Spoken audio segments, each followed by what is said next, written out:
السلام عليكم ورحمة الله وبركاته. النهارده معاكم في حلقة جديدة من التايمر ريلي أو التايمر أون أوف.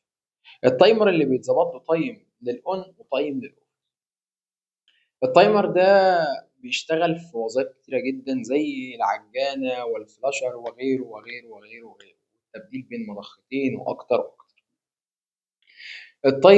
التايمر دوت احنا طلب مننا إن احنا نعمل بيه دايرة لاتنين كونتاكتور شغالين بالتبادل على عجانة. حلو. فجينا ننفذها وهنوريكم. نرفع السيركت بريكر ونبدأ ندوس ستارت.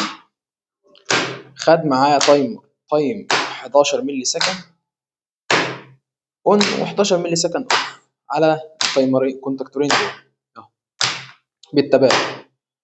شغال فلاشر على التايمرين دول اون اوف اون اوف. تمام. معايا في الكونتاكتور دوت هتقول لي هو ليه ملتش؟ الكونتاكتور ده ملتش لان انا عامله حفظ حاله للريلي، التايمر ريلي. جميل. بيكون حفظ حاله ليه ان هو يشغلهولي عشان انا عامل مفتاح ستارت. ممكن اشيل الكونتاكتور ده خالص واستغنى عنه واعمل مفتاح سيلكتور للتايمر عشان ابدا اشغله ويبدا يتحكم في الكونتاكتورين. التايمر ده عشان اظبطه بخلع الوش بتاعه كده وابدا ازود او انقص في الدقايق والثواني او احوله لساعات وهكذا. طيب التايمر ده بيحتفظ بالقراءات دي ازاي؟ لازم اعمل له ريسيت، افصل التايمر واشغله عشان يبدا يدخل عليه القراءه الجديده، ومن هنا يبقى التايمر اتبرمج من جديد. وزي ما عودتكم ان احنا بنرسم وبعد كده بننفذ توصيل. نفصل بس عشان الدوشه.